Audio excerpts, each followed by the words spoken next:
Hey, aspiring guitarist. I just did the video the other day about adjusting the truss rod on the D'Angelico Tammany, and my wife had told me that her baby Taylor um, seemed like it was getting a little harder to play, even though she didn't have time to play much anymore. This is a baby Taylor Koa, and you're probably wondering what's going on, but unlike the Tammany, which had the truss rod adjustment inside the sound hole, this one does too.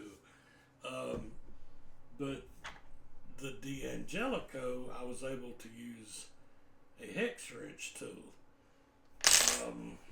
That's not the case with the Taylor, so I went ahead and de-strung it. What does that mean? It means that I tuned the tuner keys to where all the strings were loose and made no sound, and then all I did was I split them, and I just pulled them to the side of the fretboard to get them out of the way. That way I was able to get into the sound hole without having to take all the strings off. That's if you carry your guitar in and they just need to, like, you don't want to go through putting a battery in. If it's, a lot of the Gibsons and Epiphones that are acoustic electric, the battery's located inside, usually right near the neck, but inside. And you may think that you've got to take the strings off. Well, you don't. But at any rate, let me pull this out here. So I knew that this Taylor, I looked at it, and you can even see it right there up under the fretboard in the sound hole is where you get to it to adjust the truss rod. And once I looked in there, I was like, okay, this is not a hex key. This is going to be a nut driver. So I grabbed my music Nomad, which is a great case, and I pulled up. Before I got on the internet, should have got on the internet first, and did a search on what Taylor needed. I'm trying to pry these out because Music Nomad does a real good job of profiling the tool to fit the case where it doesn't come flying out if you open it.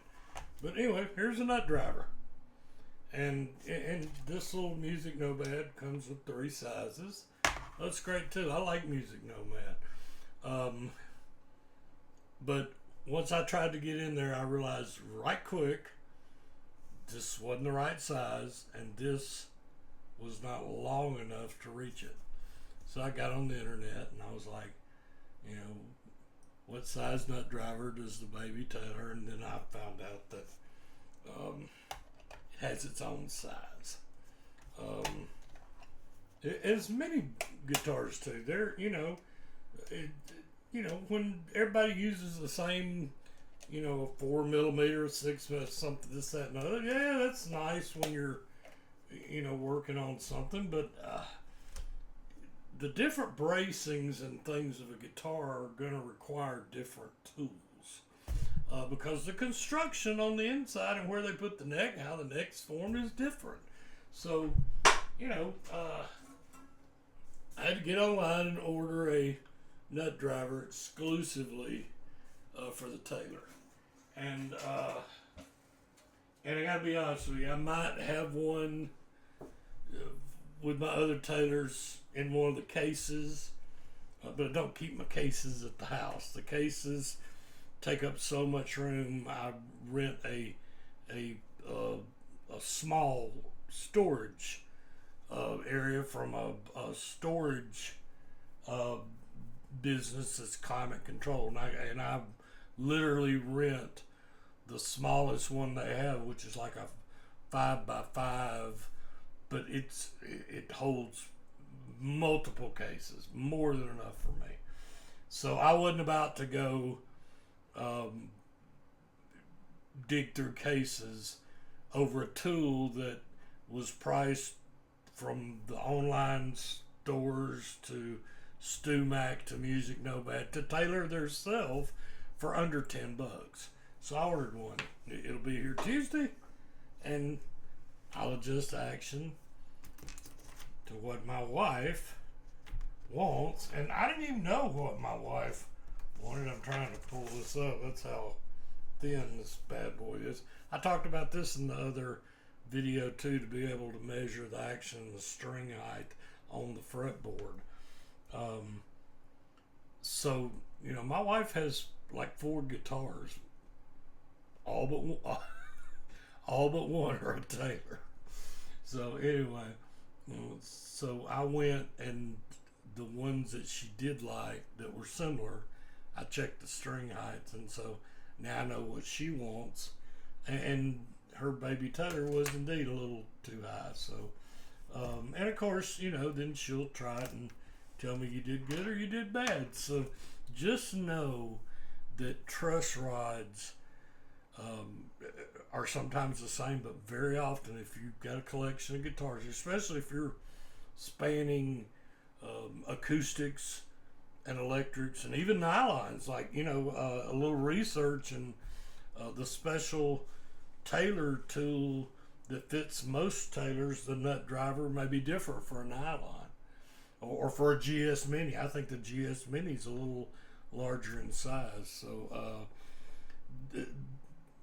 I realize some of you are never going to just truss rod. That's fine. But if you did on your old guitar, maybe you didn't have a collection, but you just had one, just remember the guitar you previously had may not be like the new guitar you get. So, truss rods, some truss rods aren't dual actions. I mean, truss rod, some guitars don't even have a truss rod, so, and then maybe research about truss rod adjustments and neck relief and, front bow and back bow and things like that, because that can get really confusing. So anyway, I just wanted to put this out as a follow-up to the truss rod adjustment that I actually showed y'all what I went through with the D'Angelico.